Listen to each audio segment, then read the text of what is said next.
Welcome to the Dr. Leadership Show, where we take a look at how you approach your work and personal life and how we can make the most out of both of them. A weekly get-together where we get real about self-improvement and development as we all make this not-so-easy journey through life. Our discussions will cover ideas and concepts from how to grow your career to how to lead your family towards prosperity and happiness.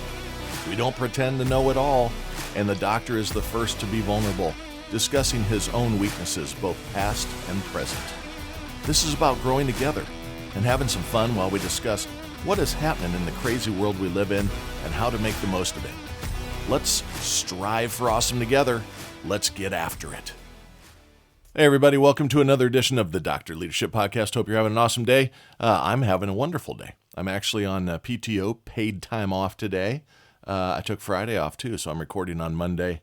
This week, I did actually a Leadership Lounge interview this weekend, and that's been posted out on our website and on our membership site, and you can reach that at www.drleadershipresults.com. Click on subscribe, goes out to our Patreon site, and you'll get to listen in to a great interview from a hero, right? A patriot for this country, the name of Stephen Kohler. A retired after 30 plus years in the Air Force as a person inside of security around these big bases, all the way up into like the nuclear program and stuff. So part of the security forces. I was drawing a blank on the word forces. What in the world is wrong with it? It's Monday, but a great interview posted out there for everyone to listen to. Just a super neat guy, man.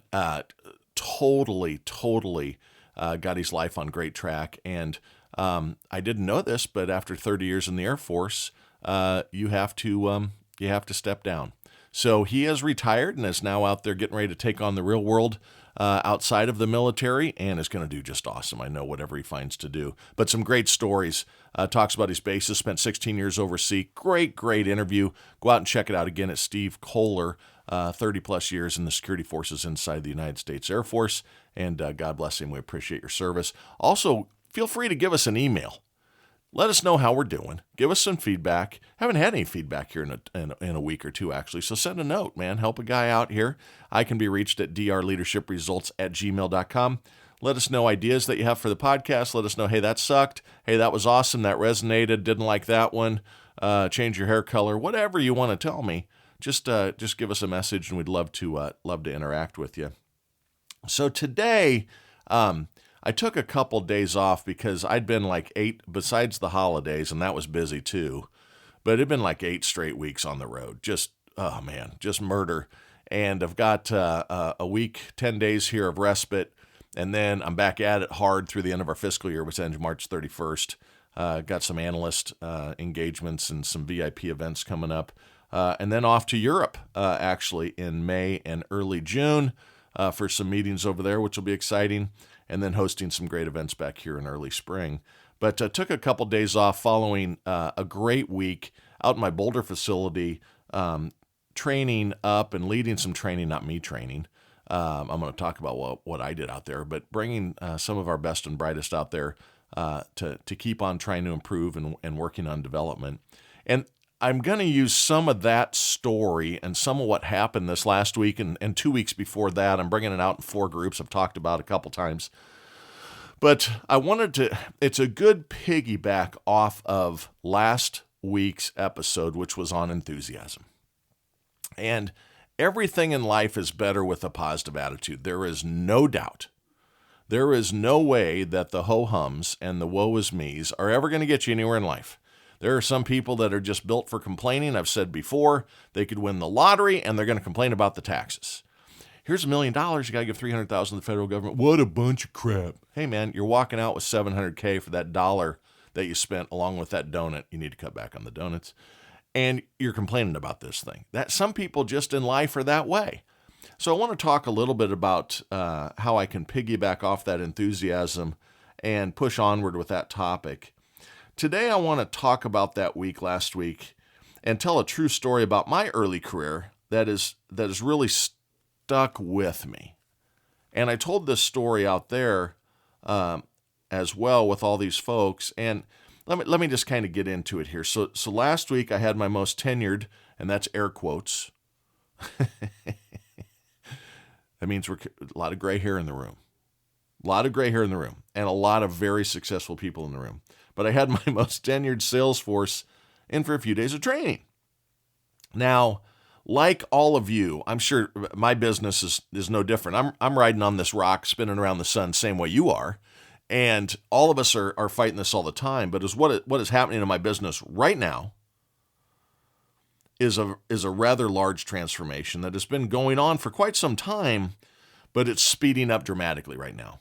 And businesses transform. How we do things change. Just look back through history.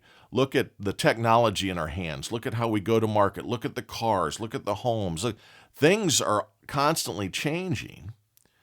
And in all things in life, nothing is certain other than change. In all things in life.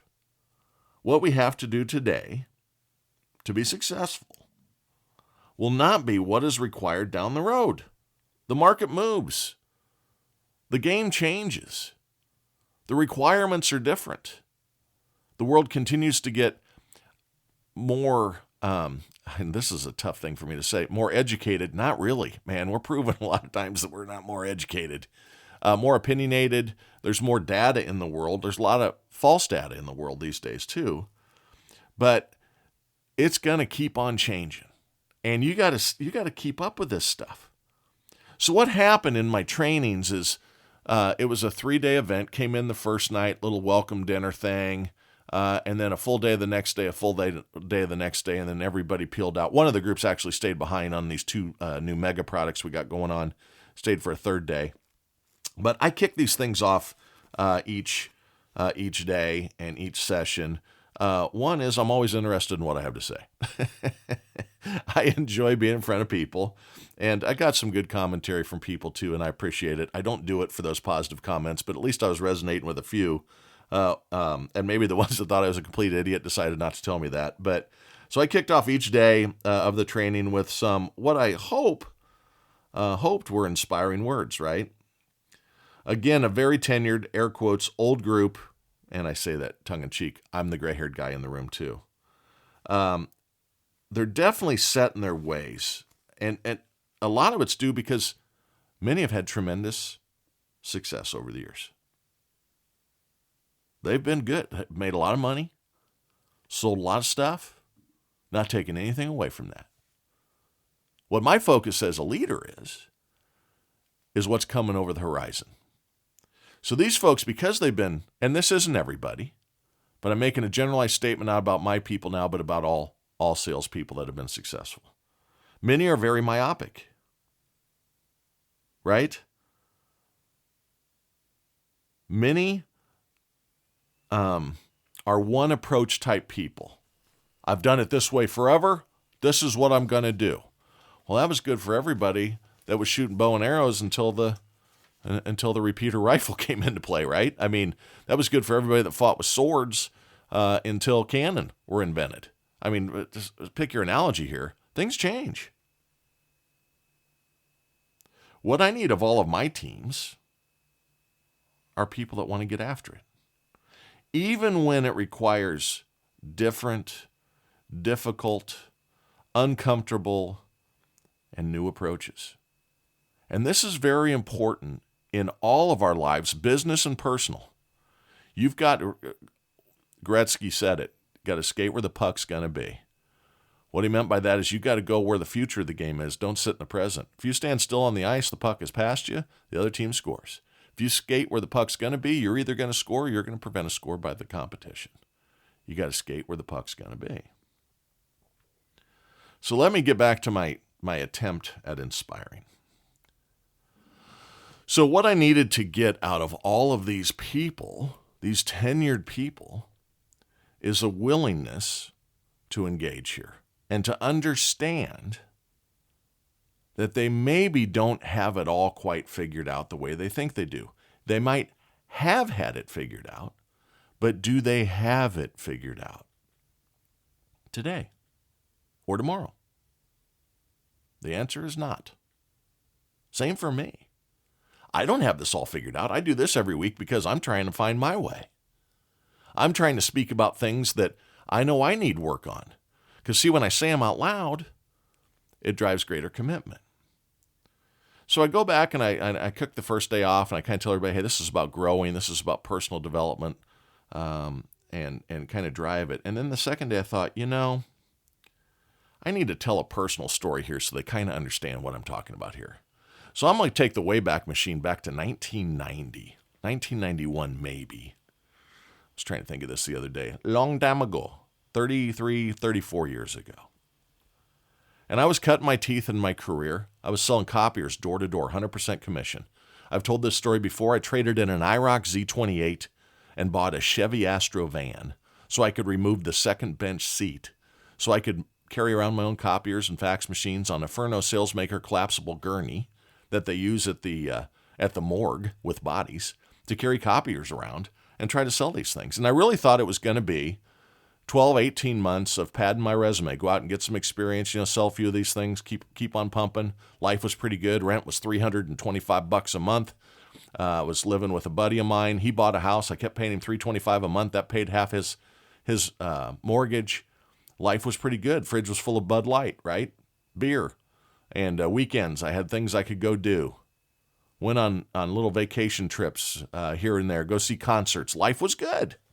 Very few responsibilities back then. But I started having some pretty good success about 6 months in. So I came in midway through the year, the calendar year. They ran on a calendar. And I came in like August of 89, worked a little part-time, and then in 90 really started going full-time at this thing. And my first full year, I was fortunate, a little bit of lucky. Once I get engaged in a deal, I'm pretty good at building relationships, having some fun with people. I think I'm a likable guy. Those that don't just don't know how to judge me, I don't think, or don't understand me. I've got all sorts of freckles. Don't misinterpret what I'm saying. But once I was involved in the deals, I was pretty good. And I ended up being rep of the year for this company. And there were like 13 reps across their 4 different branches across the state of Iowa and western Illinois and southwest Wisconsin. And I had a good year. So back then, we would do our next year's business plans with the owner of the company. And I'll tell you how old I am, and I told this part of the story too. We didn't have laptops, we didn't have projectors, we didn't have PowerPoint. We had transparencies. And we had overhead projectors. And you would write out your action items and what you're going to do and your accolades on a transparency, and you'd put them on the projector, and the boss was sitting behind his desk, had the big desk, feet up on it, and all his accolades and trophies from 30 years of killing it, owns this business, making significant money back then, running a $8-10 million entity. And I put my first transparency up. Now remember, I've been rep of the year. I'm the dog, man. And I put my first slide up, my first transparency up. And it says, I closed 85% of the business I was in on last year. And I was proud of that. I mean, that 85% close ratio, that's Hall of Fame, man. Just ask me. You know what the owner of the company said to me? It has stuck with me like no other. It was an aha moment. He goes, I had no idea I needed to be looking for your replacement. I mean, I was on my heels like, what? And he goes, you look confused. And I said, yeah, I'm confused. He said, you closed 85% of the deals you were in on. I said, yeah. And he goes, I need to find your replacement. Here's why. Nobody is that good.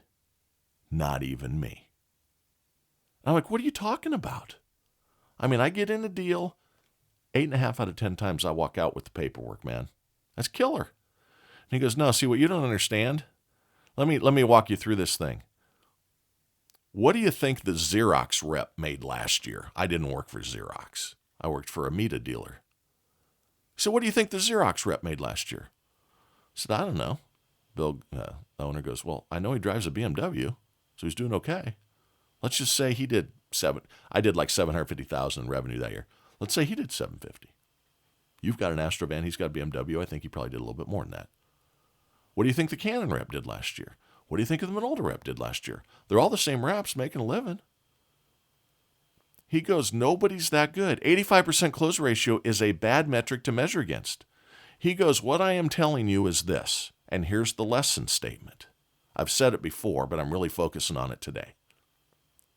He said, in the business world, you don't have to drive every deal, but you at least better have your ass in the car.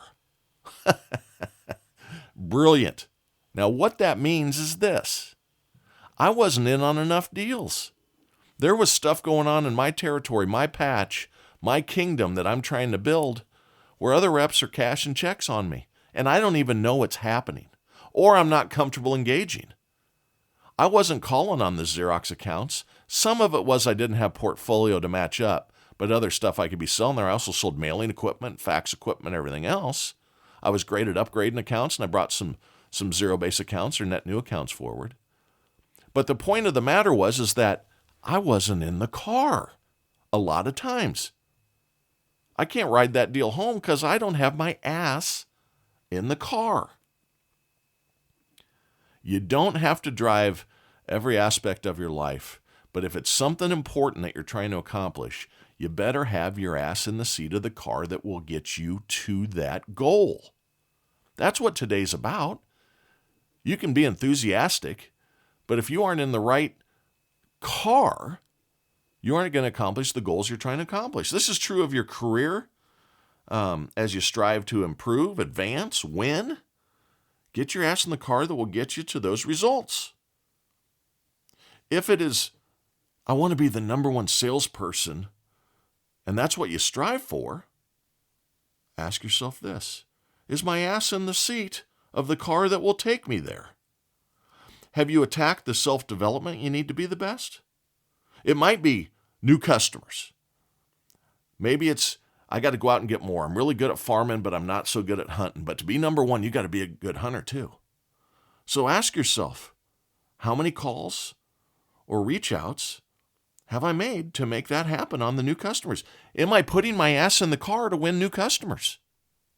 If you are making the calls, the car just drove by you.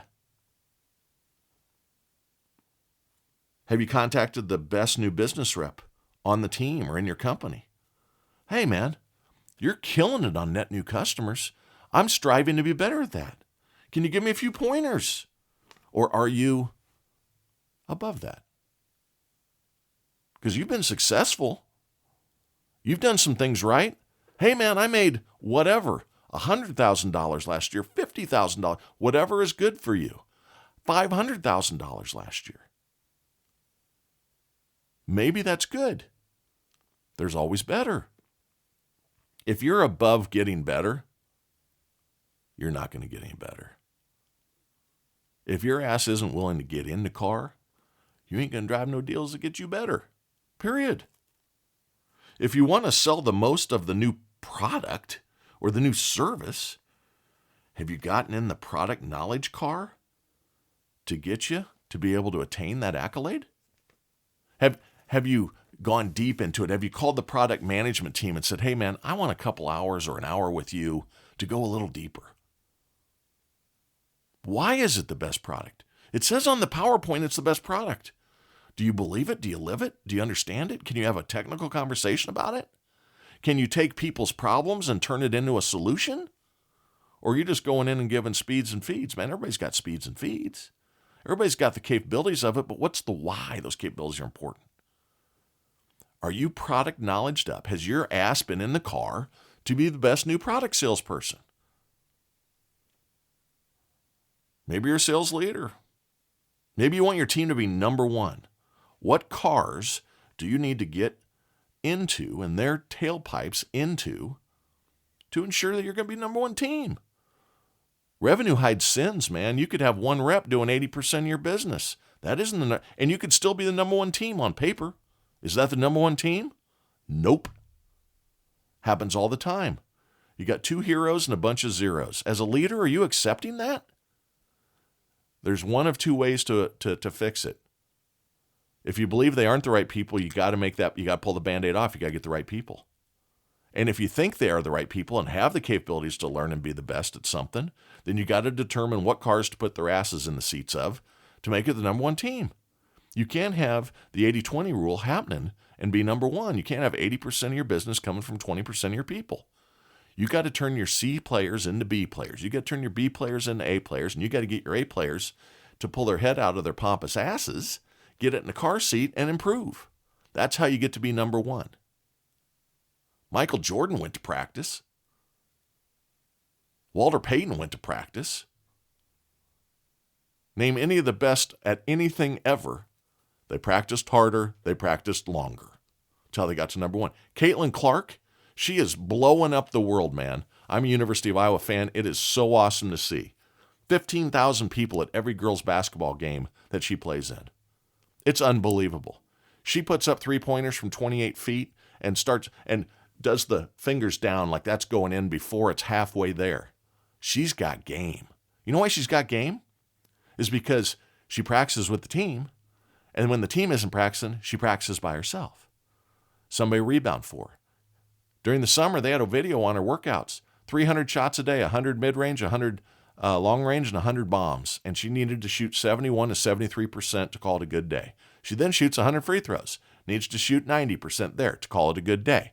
Then she starts running laps. Are you running laps? In whatever you're doing in life? The proverbial laps there? She gets her ass in the car every day. That's why she's the best basketball player that's ever played the game of women's sports. One of the top athletes ever. She's proven it every day. I heard she also might get a play on the Olympics. Her and Taurasi on the same team. Whoa, want to watch that. Big time stuff. So back to being the number one sales leader. You want to have a team that rocks on all cylinders? What training is needed? What culture change do you need to make? Do you have lone wolves? Do you have reps that need to get to look at the team more? Be team players? You know, my wife's going through a transition right now. She just started with a new company, and she's going to do awesome, man. They have no idea how lucky they've gotten. But she's taken on a new team, and they've never really had sales leadership as a dedicated position. They've had, kind of selling leaders and a big insurance agency, and, they just kind of show people a few things and turn them loose, and those that make it great and those that don't, they turn them. She has to create culture from the ground up here. So the car she needs to get her team into is different than other team situations. So the car changes, is what my point is here. But the need to have your ass in the car does not. It's an analogy. I like the analogy. Choose which car is needed. Get your ass in the car. How about in your personal life? Same thing holds true here. That's why Dr. L talks about personal things, finances, business life, everything. It's all the same. Enthusiasm, dedication, hard work. That's what makes it happen. What are your goals personally? Do you want to retire early? I do. Is your ass in the savings car? And are you in that car consistently and aggressively when you're younger? If not, when are you going to get in that car? I'll tell you what, if you want to retire early, procrastination is not an attribute that will get you there. You look at the average savings of age groups in this country and the average debt, and it's abysmal. And a lot of it is economic driven these days. I'm not saying that the headwinds have shifted and they're harder. The administration we have in here right now could not be worse at driving economics for the people that sit at their kitchen table. The market's doing well. People like me that have a good amount of money put away, hey, thank you. The market's doing well despite the economy. It's because the banks are making great money because the interest rates are so high. Because technology's doing good because we've got AI pumping into it. But the basic economy, food prices, it's tough. So I give you that there's headwinds, but nothing stops you from making initial steps. Maybe they're small steps. You want to retire early? $50 a week. I talked about that before. I gave those numbers to my daughters. If going out costs you $75 and you're doing it 3 or 4 times a week, cut it in half. Take 2 times a week and send that $150, 75 times 2, into a mutual fund. Set it up on E-Trade. I don't care. Get your ass in that car. I don't know, man. I just don't know. Want to pay for your kids' college? Is your ass in the 529 car? College is expensive. Maybe college isn't the answer. I don't think it's the answer for everybody. Until they get the education system fixed and tell the universities that they got to pay back the student loans. They're charging $50,000 a year for 28 hours of classes. It's insane. It's absolutely insane. Tenure? Can't be fired? Everybody's expendable. When I retire, my position will be filled within weeks. The company will go on. Nobody is above any of this. Got to get your ass in the car, man. Maybe you want to be more giving. This is a great attribute to strive for. What philanthropic organizations have you reached out to catch a ride in that car? What are you doing to become more philanthropic or more giving? Maybe you're fortunate. It's important to me. I need to do more as well. My wife and I are very dedicated to this.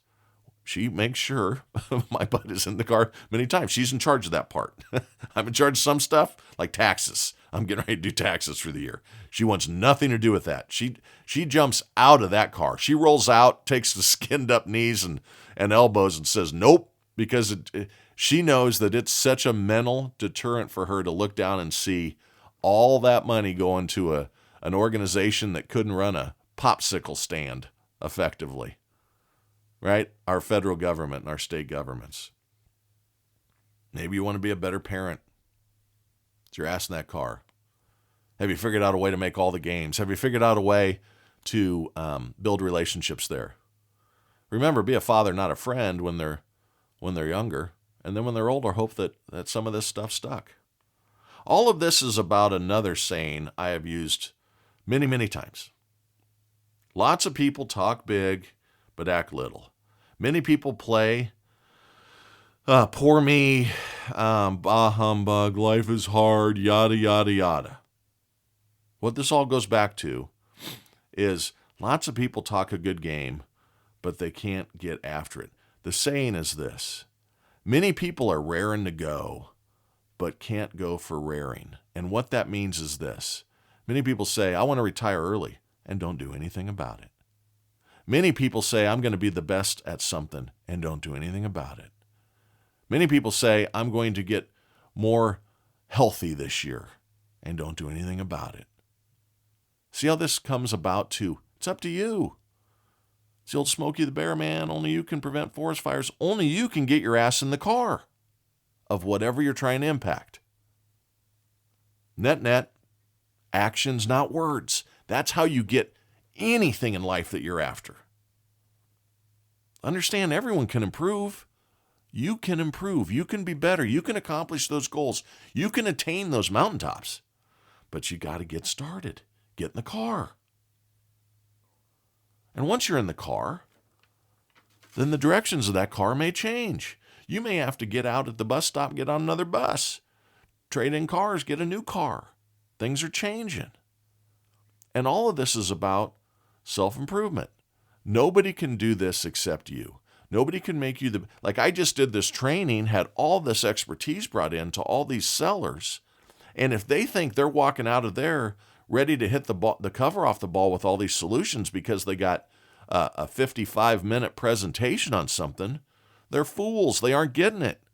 I showed them what car to get into. Now they got to get their ass in the car and have follow-up meetings. Their leader needs to have follow-up team meetings.